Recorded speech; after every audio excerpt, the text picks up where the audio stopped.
Broadcasting way too early from 3 separate Wi-Fi connections. It's PT Breakfast Club with Tony Maritato, Dave Kittle, and Jimmy McKay.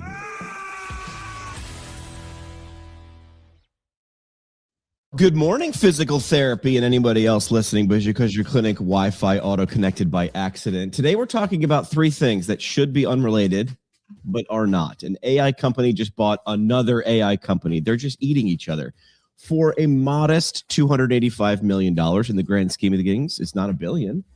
Clinics are growing while clinicians are, well, they've got one foot out the door. We'll give you the numbers on it.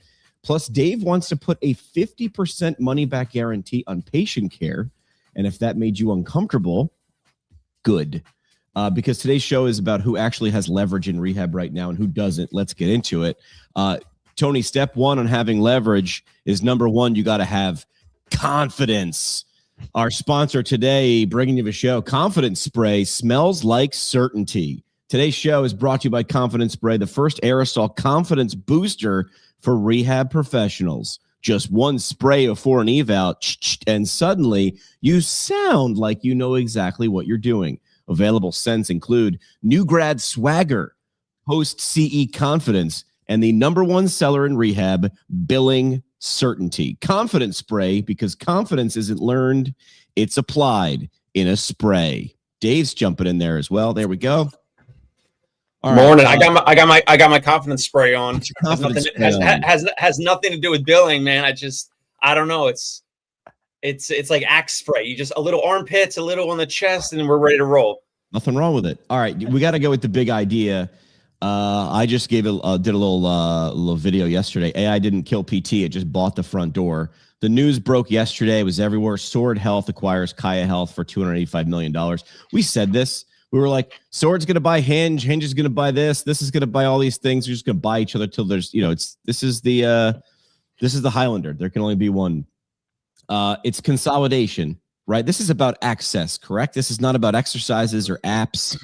This is about access to people. Who's got the best kung fu? Who's got the biggest bank account? And now they're working together. And I mean, thank God all the CEOs probably got paid, right? I mean, that's the bottom line. So what does this actually mean? What does this matter to the average clinic owner? Does it? Is it a signal? Is it a harbinger? What is it? You seem more excited than anybody about this. I didn't think anything of it. I saw the headline. I was like, okay, but you seem to feel like this has a bigger impact than. Well, I mean, we knew this was going to happen. Here's why. I hear so much of this or see something with Sword or Hinge or Kaia or whatever, and then people are like, they use words they tell us never to use in PT school, which is never and always. Well, it doesn't matter what that's happening, because AI will never be able to do what I can do, and we're always going to be. And people who use never and always, they typically don't have jobs anymore. So that's what I'm looking at, which is, I don't think this is the thing. I think this is the thing on the way to whatever the big thing is. Okay, so before I hear from Dave, I asked ChatGPT and it said the big impact is market consolidation and digital MSK care. That is an interesting keyword. We were talking about primary care, primary physical therapy care. Digital MSK care is something that probably we should do some SEO optimization for. Yeah. Significant expansion of reach, Germany and European market access, broader clinical and product portfolio, strategic growth signals in digital health, meaning it's looking good for digital health. Dave, what do you think? I used to be more interested in the tech spaces, obviously. And I don't know. I don't think it's a big deal. They're like Jimmy said, you're just capturing more accounts, and then they can try to cross-sell the either the consumers and or the decision makers of those consumers. So the employee funded plans or whoever is offering Hinge Health. So if I'm sorry, this was Sword who made the deal. It was Sword that acquired Kaia. Whatever, yeah. Hinge, Sword, whatever. Like, yeah, they're just buying more users that they can kind of try to cross-pollinate with their core product, and then they'll try to put it in front of the users. They'll try to put it in front of the other decision makers at the other companies where Kaia Health was already ingrained in the companies using it. I'm sorry. What did Dan Batney say? Dan, thank you for commenting live and being here. Dan's saying it's about investors and debt. Same reason why Hinge Health went public. It's about money, sure. Right? I mean, you only have so long if you've got whatever you've got, right? And then if you know you're not going to be around 2 years from now, this is me making, my best estimate, and someone offers you something and you're saying, well, it's the best offer we're going to get in the next 3 years. And if we keep going, we might not be here in 3 years. You take the deal. You sell what you have while it still has value. That's my estimate. And I am by no means a big picture thinker like Dan and other people. That's not my thing. But I'm trying to understand it because I want to know what's happening for a clinic. Because here's what I see. I looked at, I don't know where the hell my phone is, which is for the first time ever. It's not more. I don't think this affects brick and mortar or mobile or concierge clinics at all. Literally, I don't think that's my question. This is I don't think it'll ever affect. How will it affect us?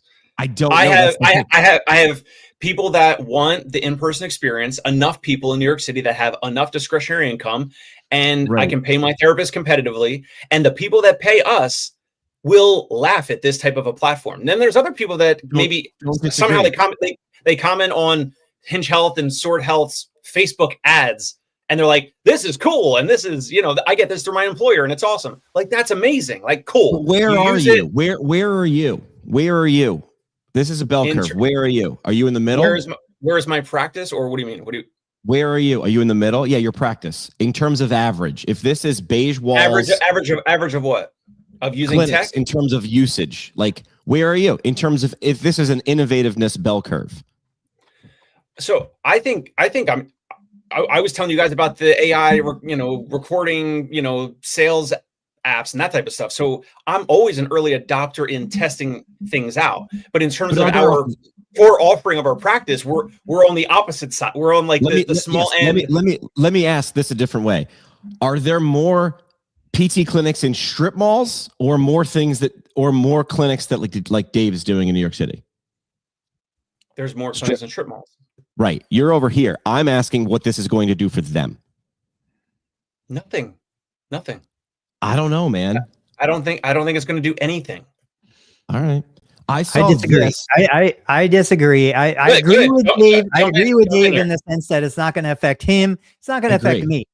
But to me, the middle of that bell curve that Jimmy's showing is Athletico, ATI. It's, the large multi 20 location, 50 location, 100 location.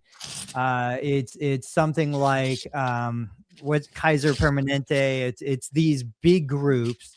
I do think they will see an impact. I do think it will draw out a lot of the excess in referrals. Just because it's a cheaper, easier solution. Back to what I said, I think the other day, I don't know. If I'm going to waste money, I would rather waste less money than waste more money. If I'm going to pay for somebody to go get useless therapy, I would rather pay less for them to get useless therapy. That's what I'm saying. And those are the referrals that I think we're going to see sucked out of the market. It's not going to affect you or me. But it's going to affect those large organizations that are dealing with thousands and tens of thousands of CPT generating machines. Ben thinks it looks like a mustache from a guy in the 1800s of the saloon. Come on, Ben's smart enough to know. He knows the bell curve. He's just joking around. He knows. Dan says it won't affect us yet. The longer these doors exist, the more it will change behavior. That's what I'm saying. I saw this in 2008. And I started walking towards the door out of radio. I understood that it's crap. You guys remember the term buffering? It's not even said anymore. Like there was a thing called Real Player. That's how you listened to anything on the internet. I listened to my first live stream in a car with my phone plugged into an aux cord, driving home from work. And I was like, this sucks, but in 6 months, it's going to suck less. I could not have convinced anybody to listen to a crappy live stream on a flip phone in 2008. I'm saying in 10 years, what will this do? I don't know. That's what I'm worried about. This is probably going to affect a middle schooler right now. That's what I'm saying. The middle schooler who's like, I'll be a PT. The middle schooler who just tore her ACL, who's like, I'm going to go to be a PT. I'm questioning that. That's also a way to sound smart too. Is just say your idea is going to be 30 years in the future, and then you're not around. You're not around to defend it. A couple things that my GPT said that I thought was interesting. It's saying that Hinge Health still is by far the market dominating company. It said that Hinge is more positioned for wearables, which I didn't really even think Yeah, of. I don't know the difference. Yeah, it basically is saying Hinge is more about wearables. It's got a larger U.S. member base, larger investors with the IPO that's happened. Sword is just trying to kind of gain market share, but it's not even close to what Hinge is capable of right now. Hinge has the connections with the employer base and the payer base, but it keeps bringing back this thing about Hinge being connected with wearables that Sword doesn't really do. And Sword has apparently more of an emphasis on live clinician interaction that Hinge doesn't necessarily do. We briefly talked about this a while ago about some of these companies sending like a wearable device to someone's home so that it can track their repetitions, their range of motion, whatever. My stance on this was that's ridiculous. And in general, over time and across the country, people are not going to, just like there's these EMS suits. Have you seen these EMS full body suits with EMS electrical stimulation? And Jimmy and I talked about it. There are personal training companies doing it. Yeah. Oh. It's people get sore afterwards. People say it's a great workout, and that's fine. But there's so much to put on. It's literally like you're gonna have a wetsuit on. Like you're gonna go surfing right now in 30-degree weather. Like, oh, it's like a wetsuit with EMS and all these electrodes, and it activates your muscles or whatever. So it's just like this big new trend in personal training. But that's just too much. You're sweating into it. Now it's got to be hard to get off because it's like wet and tight. Like it sounds like a horrible. Sounds like a good Friday night to me. We've had one client that has tried it. Like one of our physical therapy patient clients has tried that, and they liked it. But in general, it's just too much of I think a new thing. Too much like stuff to do, and even a wearable, like it's just not the right thing. I remember I poo-pooed the wearable thing, and I got Tony's approval. You agreed with that. That's like not the. No, like just like a wearable, like I don't know, like a wrist thing or a leg thing or something. Like if Hinge Health or Sword Health were to send a wearable to every knee pain patient or whatever. Yeah, if it's not a thing, I'll just normally like a watch. Like if it's not going to do another thing, I don't think people will do it. Well, I don't know. There will be the edge people. I mean, because people are wearing Whoops, the rings. Like that's also like there's also a little psychological signal there. You know what I mean? Like this is like why I wear. Why I get the Iron Man tattoo. It's like, I want other people to see it. You know what I mean? Like it's a little bit of that. But if you're at home doing your knee exercises with a wearable through Hinge or Sword or whatever in the future, no one else is seeing that. Yeah, if you take some social media video, you take a video of it and you post online. Oh, yeah, no, I thought you meant if you're a true patient that's 55 years old, like you're not like it's a different wearable. It's outside of your normal things. Like you're saying, Jimmy, it's not a watch. It's not a It's not a normal thing. And so I don't think there's going to be long life of those wearables regardless. Ryan Etter, I had him on the show. I think I'm going to have him either just out soon. He's big into computer vision. You're not going to have to wear anything. Like you're going to wear a watch for like the biometrics, but like in terms of range of motion or like all those things, it'll be a camera that you won't even have to think about looking at you to measure all those things. Like we're not even, it's there. We're here. Hey, if regular exercises fixed all orthopedic and musculoskeletal pains, then we would never get referrals from personal trainers. Personal trainers would be just fixing aches and pains and chronic pains and all this forever. So again, I will stand on this. That this Hinge Sword Health stuff is short while it's here. It's not going to be long lasting. We talked about it before, but I just it's for people that benefit from it. That's amazing. That's awesome. And if you don't need to pay out of pocket or you don't need to do a copay and go to Tony's office, whatever, that's great. That's fine. But then you're going to have questions and you want to speak to like a specialist like Tony that has experience, and you want, again, then you get sucked into the environment and the Cheers experience in the office and all that.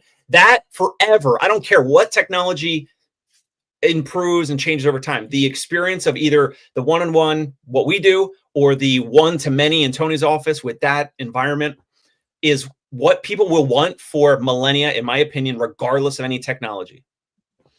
I think it's interesting. In my clinic, I would basically say, and this is like Midwestern steel town, it's not where Dave is. Most of my geriatric patients have a smartwatch. Most of them get alerts and messages, texts, and all that stuff on their smartwatch.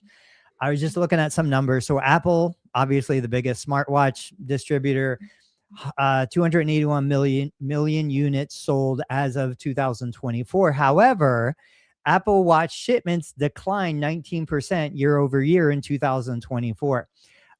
Personally, I don't think the market is in wearables. I think the market is implantables.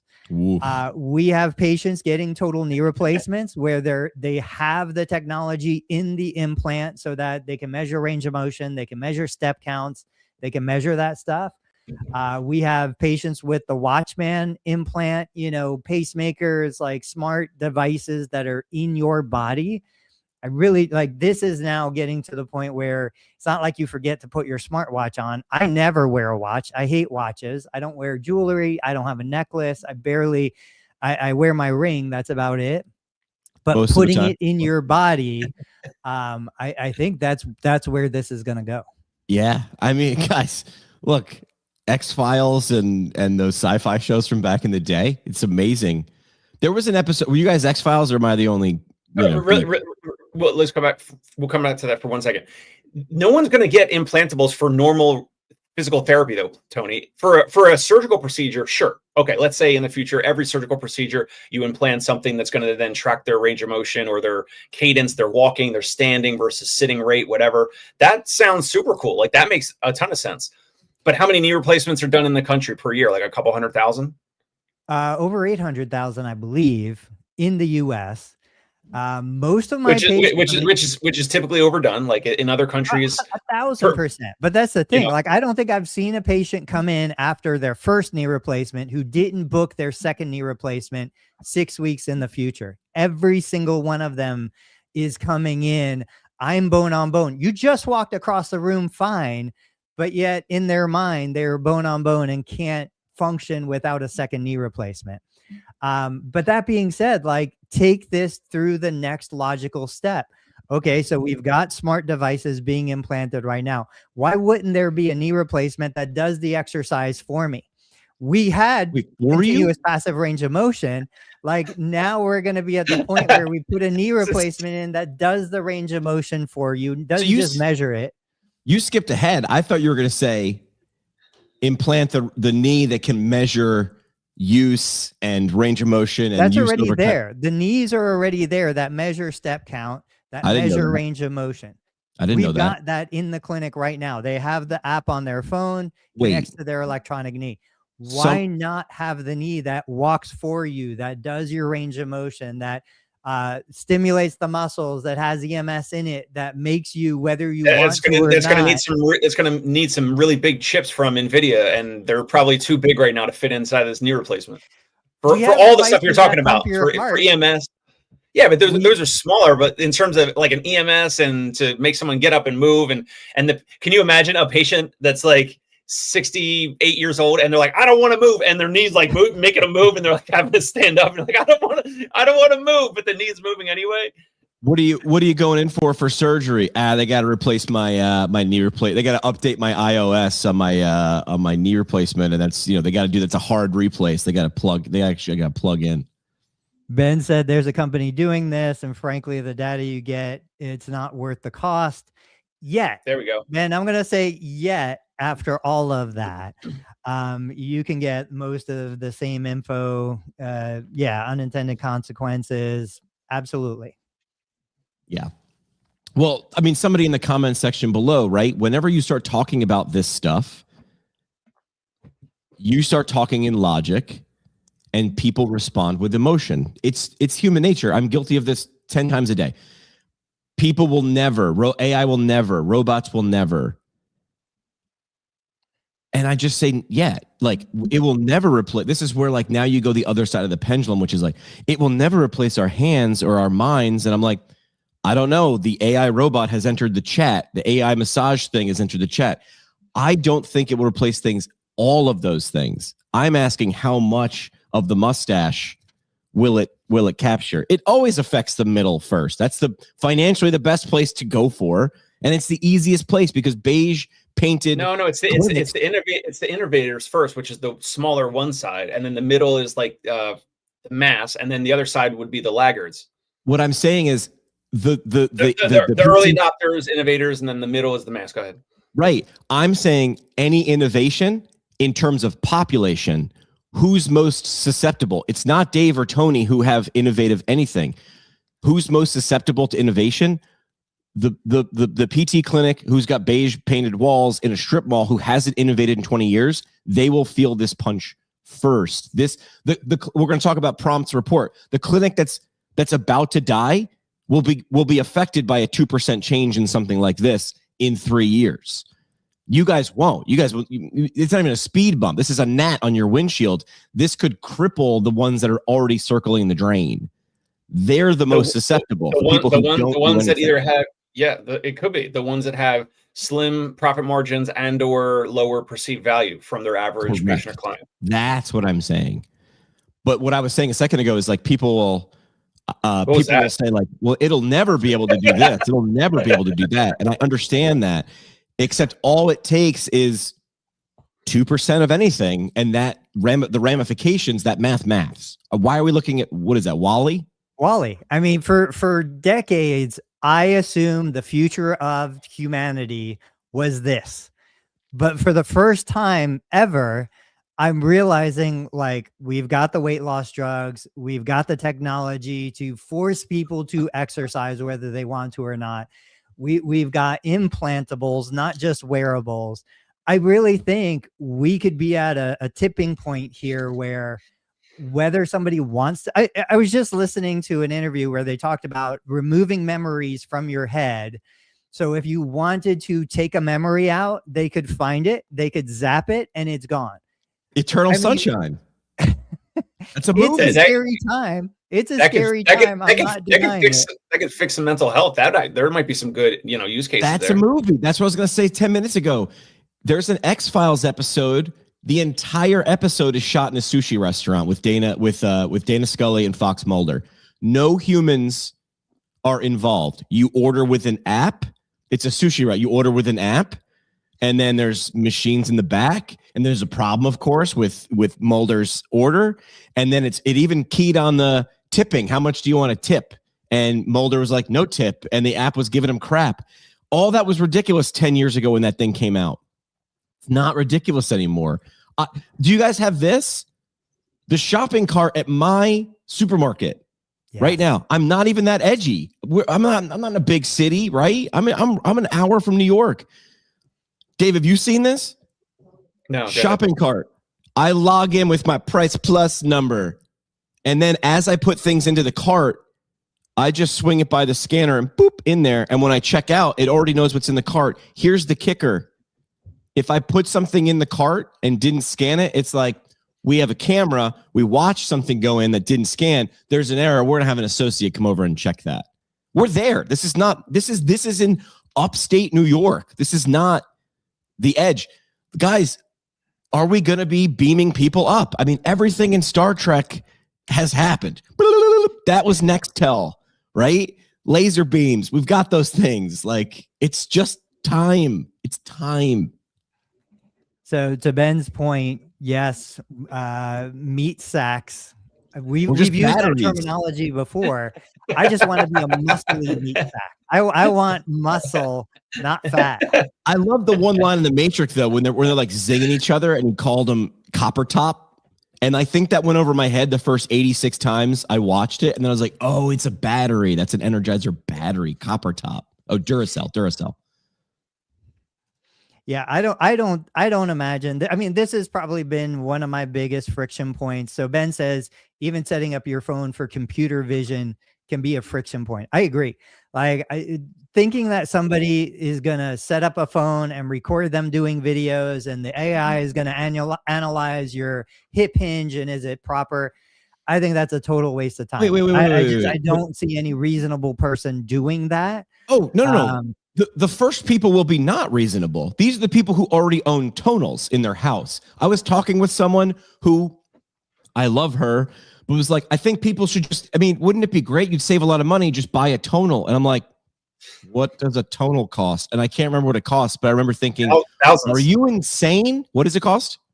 I mean, at least hundreds, if not 1,000 or two, No, right? it's thousands. Tonal was like 3,000 to 5,000. This person had money, and they were like, just buy tonals. If everybody got a tonal, and then a PT could zoom in, and I'm like, lady, you are so far away from reality. We don't have tonal money in the couch cushion.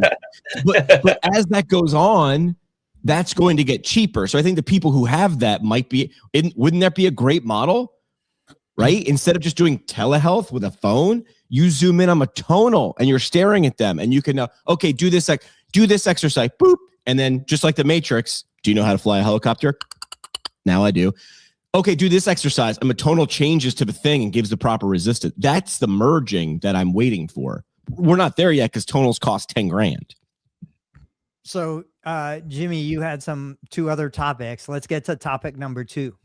Yeah, we have to get to topic number 2, but we also have to talk about another sponsor. This one could be a thing. This one's already a thing. I would do this one. Students love it. Clinicians love it. The clipboard of authority. This segment is sponsored by the clipboard of authority. The heavier the clipboard, the more correct you are. Perfect for nodding silently, pretending to observe movement, and ending conversations without speaking. Just look at your clipboard. Now featuring extra weight for difficult patients and premium leather grip that says, look, I've been doing this for a while. The clipboard of authority. You don't need answers. You just need something to hold on to. That's all you do. All right. So very low tech, but like it carries a little cachet in it, you know. I don't want to brag. I was a VIP. Did you guys get this? I don't know. I'm a VIP. I got something very exclusive. Probably only 50 people in the country got this. I'm only kidding. I'm on the prompt mailing list or whatever. I got this in my inbox, and I was like, "Ooh, what's this?" WebPT's done this for years. It's a state of the union. Because if you're an EMR company and you have access to hundreds or thousands of clinics, why wouldn't you ask all of them for a survey and tell them, we're going to put all your answers with other people's answers, and we're going to get answers. So Prompt Health 2026 Rehab Therapy Report. I got to be honest. I just started calling it the State of the Union because Rehab Therapy Report just didn't have any pop for me. 8 in 10 clinics are growing year over year. 70% of clinicians are thinking about leaving. I don't understand that. 8 in 10 clinics are growing year over year. 70% of clinicians are thinking about leaving that clinic. Burnout highest in clinics with disconnected manual systems. Younger PTs less than 30 are most burned out. I'm just throwing out statistics. What are these things? Do the data ever shock you guys from these things, or just like, yeah, we knew that? Before we talk about the data, before we talk about the topic, for the folks at home watching on YouTube, Jimmy wore a tie to make this video on PT Pinecast, and I just want to reflect on the power of Jimmy's diverse attire. Sometimes it might be a hoodie, sometimes it might be a beanie. Some days he's got the hair done. Some days he's shaved. Some days he's not. Some days he's got a tie on with a white button up. I couldn't believe it. And I was never sure like who would wear a tie on a podcast first. I mean, you know, I'm close enough some days, but I thought, would it be Jimmy? Would it be Tony? No, definitely Jimmy. If we're on Kalashi or whatever that app is where you can bet on anything, the number for which one of us three to wear a tie, I was the long shot, but you paid out if you voted on that. Because I wanted to do I was trying to find serious it made sense. I totally get it. It made sense. News, cool. Music, or whatever. So when you guys look at these things, you know what? Do you look at these things? If you do, does it surprise any of you? Or are you like, yeah, okay, I figured that? Or is it ever there's one statistic in there that goes, didn't think of that? I was surprised when APTA said we were going to have too many physical therapists. I remember that. That was a while ago, right? Seriously? That was a while ago, right? Yeah. That was an old report. Right. I haven't really been looking at these market reports. I think at this point, the past, I don't know, before and after COVID, they're kind of approximately the same. I think still one of the best ones is that the WebPT one about the drop-offs, which was I don't know, whatever it was, like 90% of patients drop off or something insane, that don't complete their plan of care. I think that was probably one of the best ones from like the past, I don't know, 10 years or whatever. But everything else, I mean, Providence is obviously going to be, most of this data is going to be from in-network clinics. So that's fine, because that's like where the volume is. But most of what you covered, like I watched a little bit, or I listened to a little bit. So I wasn't surprised at all. Yeah. The things that the contradiction is confusing me. 8 out of 10 clinics are growing year over year, except 70% of clinicians are thinking about leaving, which means the clinics are doing well, but they're just shuffling and reshuffling the deck. They could be, I don't know, wouldn't that say a clinic could do a lot better if you stopped having to try to attract and hire people? Sure. Yeah, you would have more focus on, marketing or growth or stability, and less focus on recruiting and hiring. I mean, you always need to focus on both, but if 70% of your workforce is whatever it was, unsatisfied or looking to potentially leave their job or leave the industry, like, yeah, that's quite significant. Yeah. I liked Jared Hall's recent post where he was talking about, and I forget the law or the rule, but basically as you make things more efficient, you increase utilization. And I think that's what we're seeing here. Clinics are operating more efficiently. They're getting more done with less staff. That's it. There's no other like secret recipe. Yes, more therapists are leaving. Yes, fewer therapists are joining. We have to develop business models that don't look like the business models of the past. Why are we in the insurance-based market trying to do what Dave is doing in the self-pay market? Why are we still trying to do hour-long sessions? Why are we still selling relationships and listening to stories when that's not what we're being paid for? Everybody across the board goes to single unit visits. Immediately we quadruple our access to clinicians, because one clinician can do the work of 4 if we reduce the duration of the visit. And I would argue the patient gets a better outcome. Yeah. The patient gets a faster outcome. How would you define a better outcome? If it was all single unit visits? I don't know that I would say faster. In other words, my shoulder hurts. Now my shoulder doesn't hurt. Do I get to that end game faster? Probably not, because we're talking about healing tissues. We're talking about physiology. But I would say better, because the 15 minutes, 10 minutes we spend with each patient is more impactful. They actually remember something we taught them when they go home. We increase compliance if we increase frequency. We reduce total utilization per case, but we increase the number of cases. Like, every metric goes up in a positive direction if we treat this in the way that I believe it's intended to be treated. Meaning, what's your problem? This is the solution to solve your problem. Let's start working on that solution. It doesn't have to be, what's your problem? Let's get to know each other. Let's spend 60 minutes of uninterrupted time in a private room. Tell me about your deepest, darkest fears. I like to Jimmy, know if you had an orthopedic issue, right? You had the friend's PT clinic nearby down the street. Yep. Which one, just for you, like, which one would you prefer? Like, you go to his practice 2 times a week, and each time is an hour, or Tony's saying you go into Tony's version of the clinic that is also in your neighborhood or in your town. And Tony's offering 15-minute visits, but he's saying come more often. Yeah. So I'm saying I like both of those. I'm going to smush them together. Here's what I would want. I would want the initial eval to feel like you're measuring me to be an NFL wide receiver. Like, I'd want the eval to be like, let's check everything. Let's really get to know you. I want to find out. Follow-up visits, what I would prefer, and I think people would follow, would be, hey, buddy, let's check it out. Let's chop it up for 10 minutes. Let's do all those things. And then here's your thing. You've got access. You can leave now or go do the things. I'll give you 6 things to do them or not. But that's not one-on-one with the therapist anymore. So I would say the eval would make me feel like a full diagnostic for 1 hour. And then follow-ups would be, let's see what we did between last time and now. Good. Based on that information, do these things. Steve over here is going to help you. And then it's a 1-unit visit plus access, use it or not. I make suggestions, you make decisions. Wait, so you were so Steve would be what's the example? So the therapist is with the patient for 15 minutes. You said go over to do whatever I'm with sorry, Steve. is like So a that's tech- is a that's tech- right. Yep. A There you go. tech or whatever. Right over here. Here's Or the thing. do it yourself. While I'm talking, look at Ben's comments. Which one? Yeah. So Jimmy wants to feel important. The evaluation, he wants to be measured. He wants all these fancy devices. And I totally agree. When I go to Chipotle, I want filet mignon instead of cheap flank steak. But when they show me the price of paying for filet mignon, I choose the cheap flank steak. Right. Like, have that available. And that's why you will never go away, Dave, because you offer the highest level. It is available, but you're not trying to do it for insurance reimbursement rates. So give the consumer the choice. Hey, look, I can fix your shoulder pain. Dave can fix your shoulder pain. Mine is going to be covered by insurance. Dave's not. Dave will have more fun. Dave will have a better experience. Dave will have better products. I will not. But both of us will get you there. It just depends on how much money you want to spend.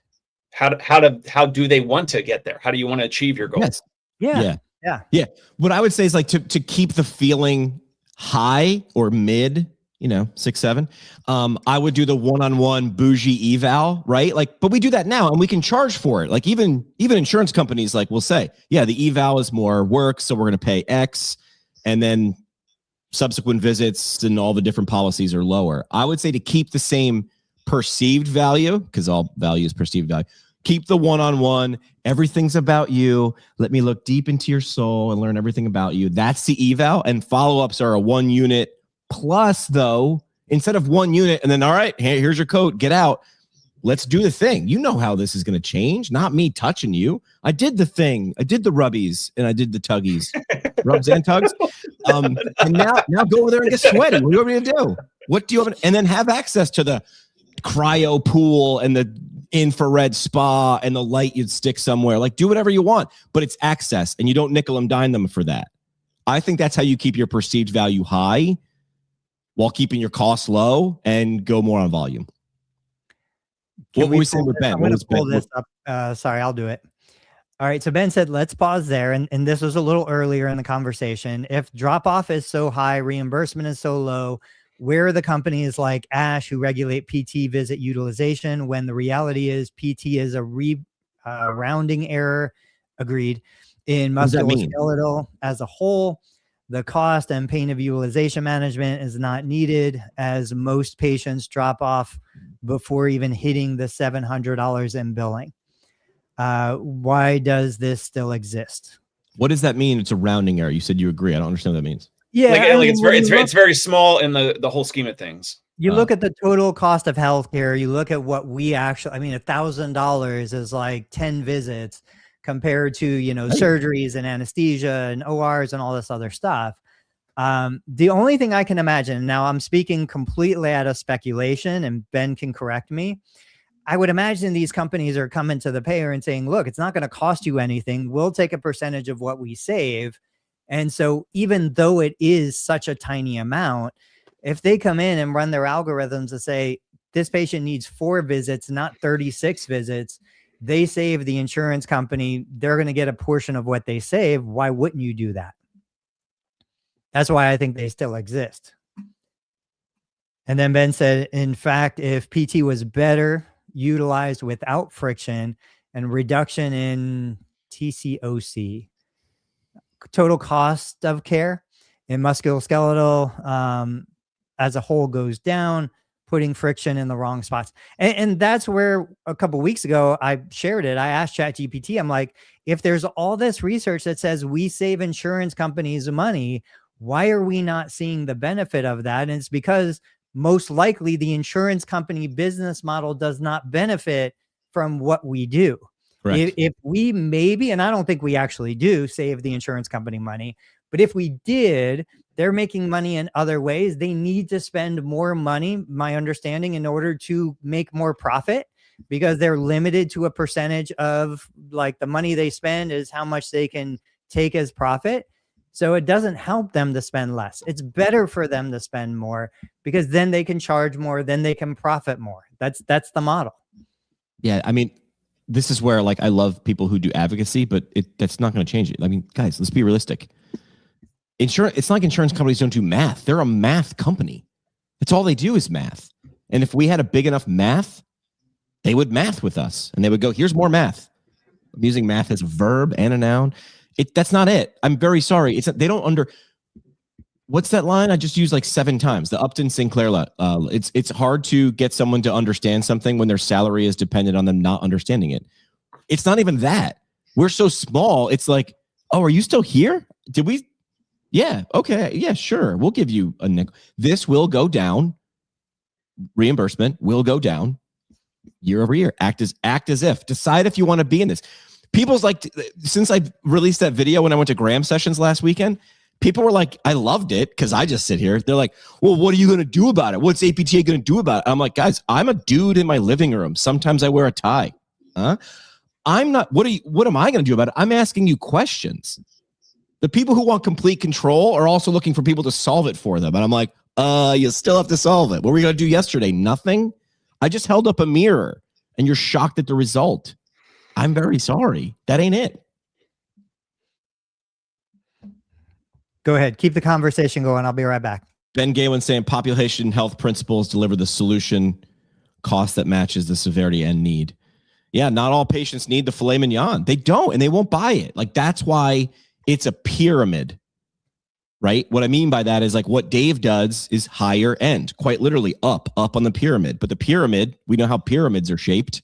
It's thinner up there. You don't need 20,000 people. You need 2,000 people or 1,000. I don't know. So you're like, I'm going to solve this, which is funny when Dave talks about what he does and people respond. Dave says logically, I do this for this cost for these people. And then I've seen this happen in Dave's comment section. People are like, but what about people who can't afford it? And like, I don't know. It sounds like you want to take care of those people. I think all people should have access to care. I agree. But it's not going to be the same. I understand that. Exactly. Why not cake for breakfast and lunch and dinner? Then we'll want cake with triple frosting. This is a choice. I don't know how else to explain. This is not me deciding this is the way it is. This is the way it is. I'm just the one explaining it. You don't kill the messenger, but if you want to drop it in my comment section and increase the reach, by all means, I'll poke the bear. I will do that. Yeah, I mean, there's a bunch of practices that accept Medicaid and Medicare and all the different payers and insurances.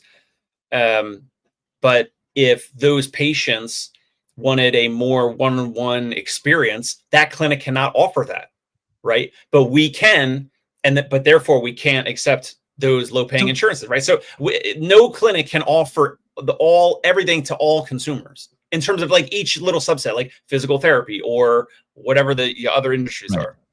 So Mark, I don't know, Mark, and his comment is APTA has to cover all PTs. Stop. What does that mean? Cover what? Cover what? They're a professional association. They drive across a bridge and talk to people in Washington. What does cover all PTs mean? Cover them how? They don't dictate rates.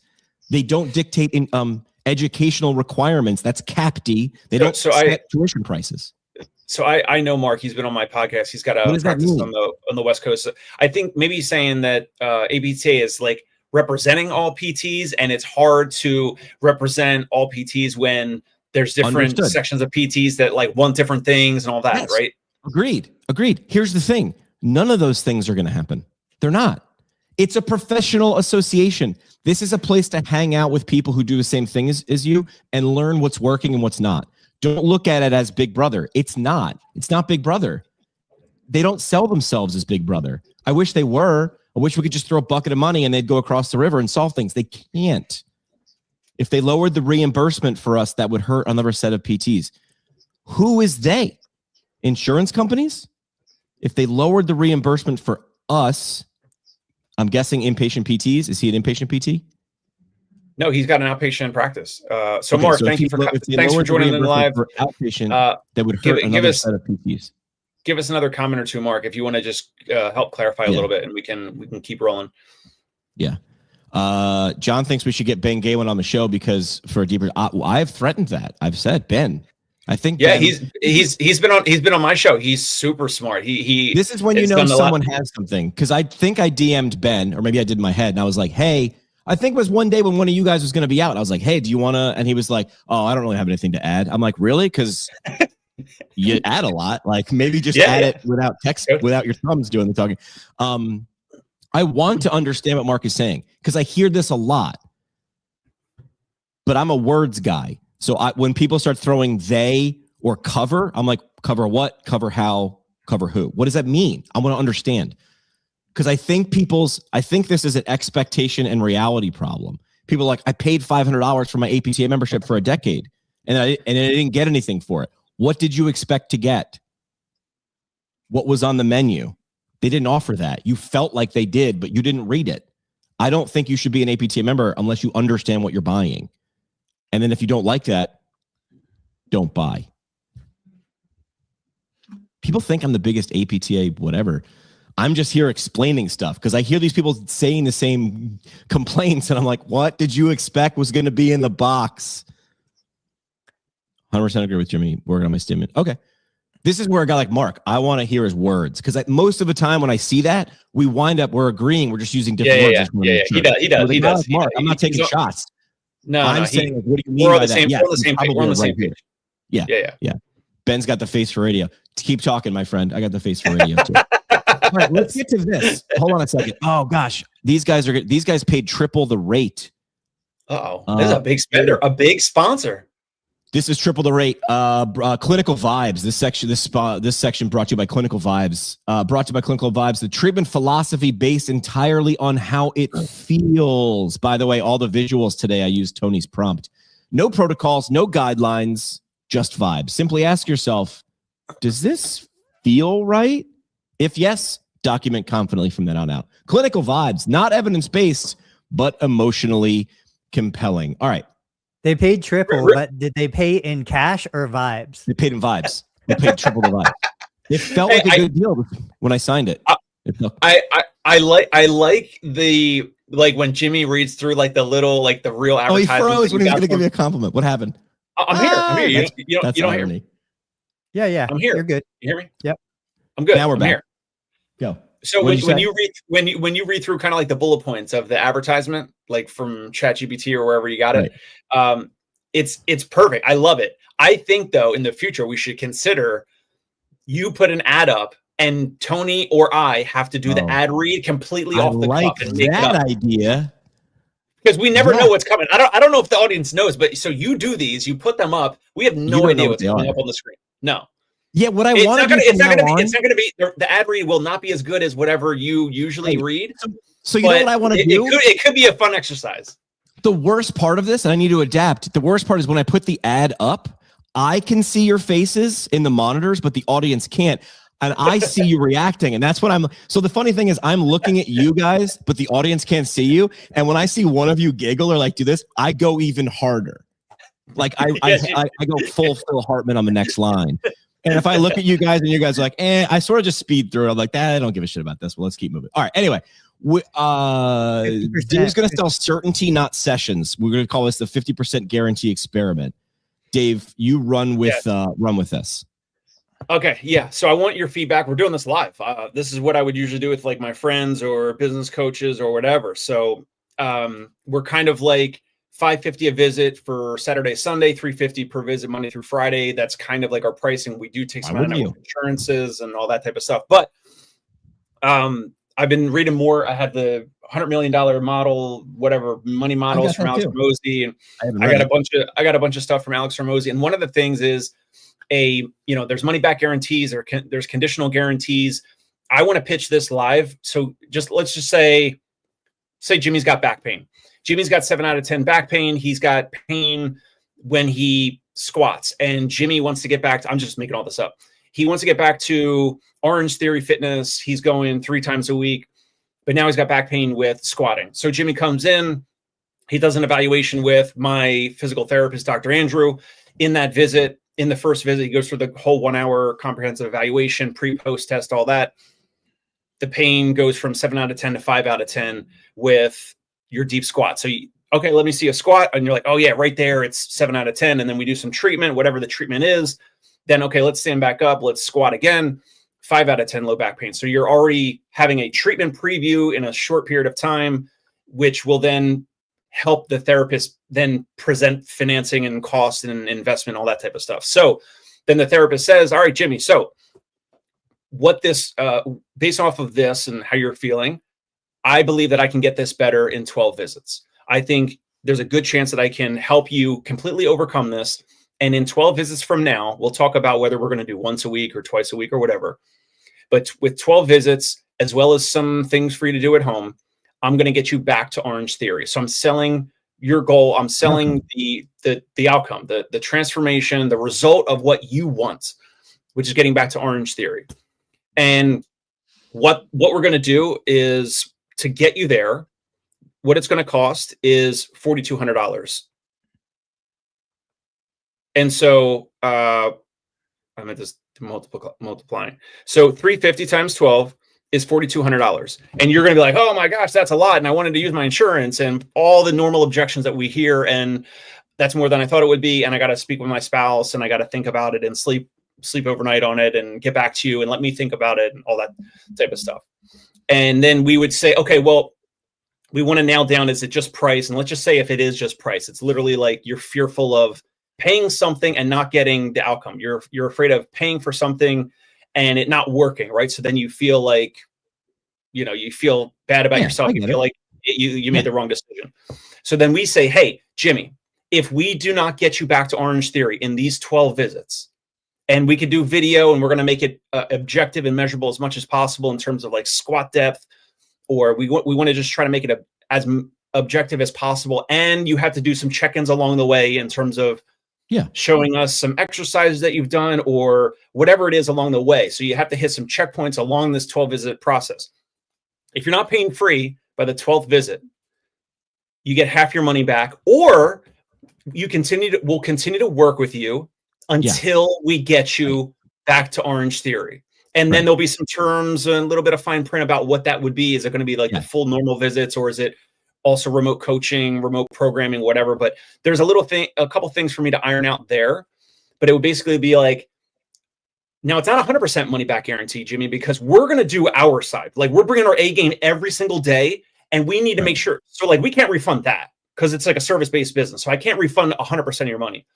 But it would be 50%. So meaning if it didn't work for you because you didn't trust yourself or whatever, we'll refund half your money. So you get to the 12th visit, you let us know, hey, I want half my money back, and we send you $2,100 back. Or you continue to work with us in whatever the defined capacity is moving forward. And I think that the issue or the challenge of this for me to wrap my head around is like, would some people, like, refunding half the money is fine, but Tony, what if someone was like, no, I'm not 100%, but they like wanted to stay working with us like almost indefinitely? I think that's like my only thought of like how this could ever go wrong. Like someone who wants to work with us for another 12 visits, and then like they say they're still not better, and then they're like, actually, just refund half my money. So now they got 24 visits and now asking for money back. So there's some things around there that need to be tightened up, and this is what I would like your help for. Or help on. Tony, you want to go first or want me to go first? I don't know. I hate it.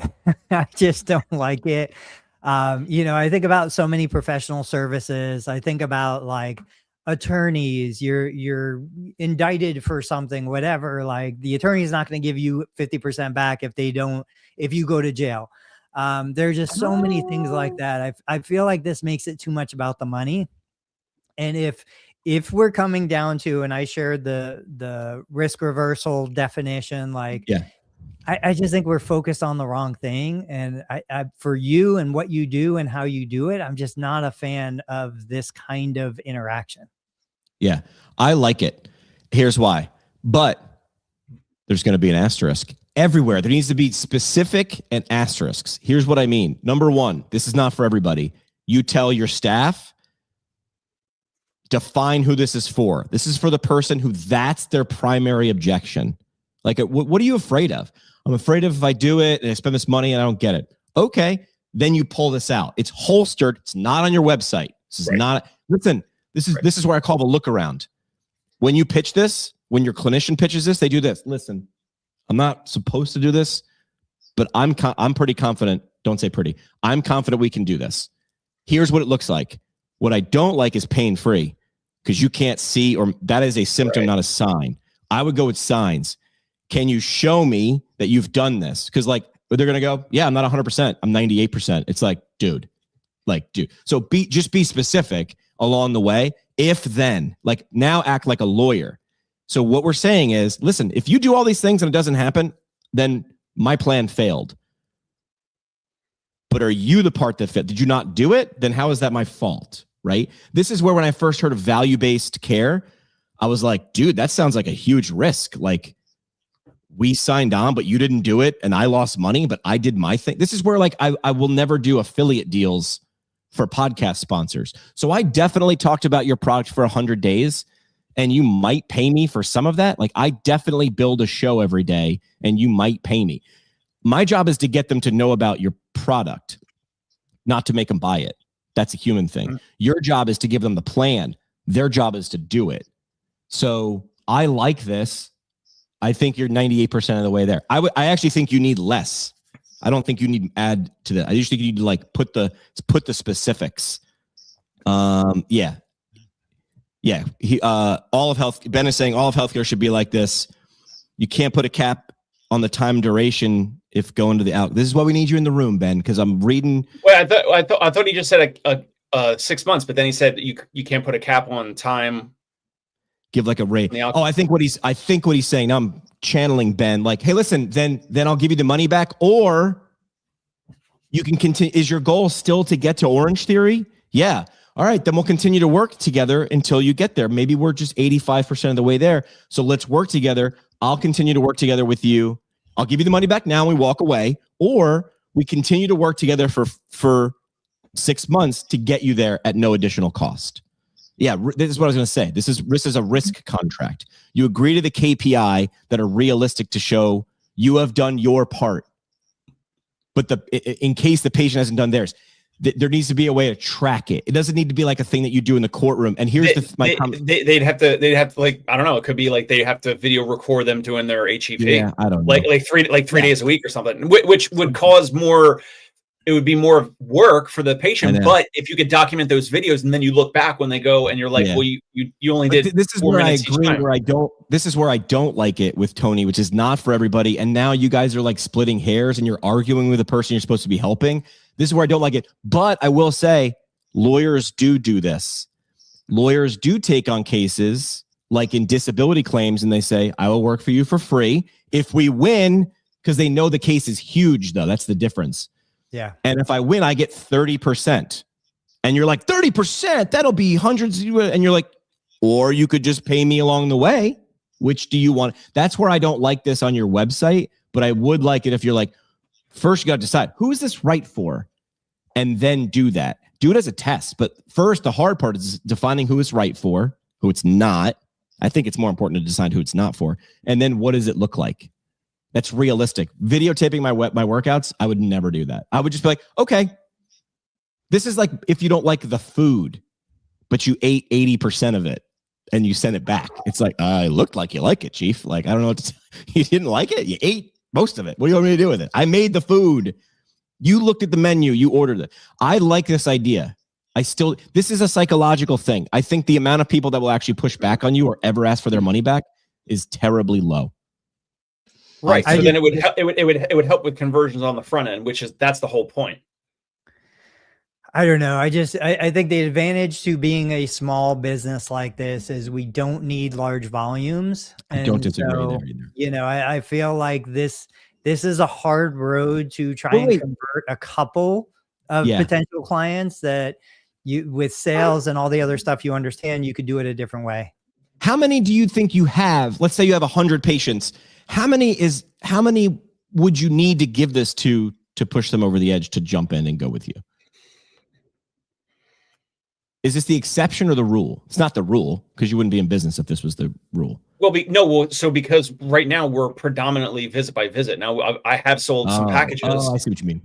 I have sold some, we've done some packages, but this would be like, here's the thing. Like this whole idea came from Alex Hormozi because he was doing this type of a style for brick and mortar businesses and gyms and all that. And what it does in terms of helping the whole flywheel of the business is if you're selling this amount of money up front, $1,000, $3,000, $4,000, whatever dollars up front per person. Understood. That's the return on ad spend, the ROAS, like when you're paying for Facebook ads and Google ads and Instagram ads, Meta ads. So you get that money and you're using the profit of that new customer and you're getting more new patients and each month. Understood. And you're using the cash of those packages to pay for the ad spend and to get more patients and customers. I don't think you would lose doing this. I don't know if you need to do. Yeah, I would do this. I would try it.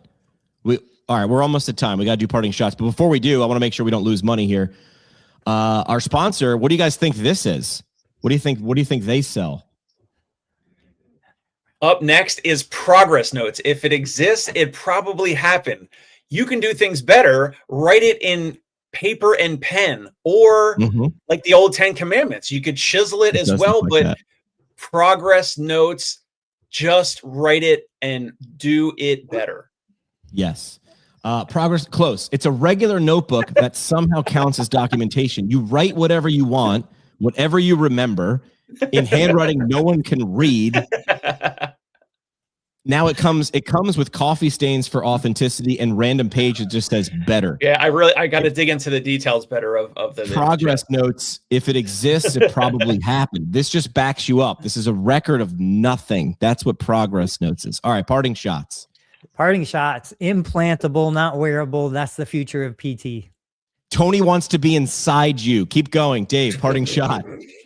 How do I follow that? Quickly. It's not. It's not. Implantables will not be the future of physical What's therapy. Your parting shot then? My parting shot is the future will continue to be this bifurcation, this split of the low cost, extremely thin margin of physical therapy practices, or out of network self-pay that have higher margins. And yes, there's more of the sales hurdle, which we're just talking about. But those are the two options moving forward. My parting shot will piggyback on both of yours. The future will be better for the people who pay attention. I think the people who are paying attention. None of that, what we just said, is going to come true on the show. Some of it kind of will. And we're all going to be Nostradamus because we're geniuses when we look in reverse. We're back on Tuesday. Have a good weekend, Joe. That's it. We're out. Boys, what the hell are you doing? Follow Tony Maritano on YouTube at Total Therapy Solution. Find Dave Kittle at ConciergePainRelief.com and on YouTube at The Dave Kittle Show. And follow Jimmy McKay at PT Pinecast on YouTube, the socials, and wherever you binge podcasts you pretend are for CEUs. And hey, just a reminder, none of this was for advice. This was for entertainment only. Our lawyers say that counts. Thanks, Keith.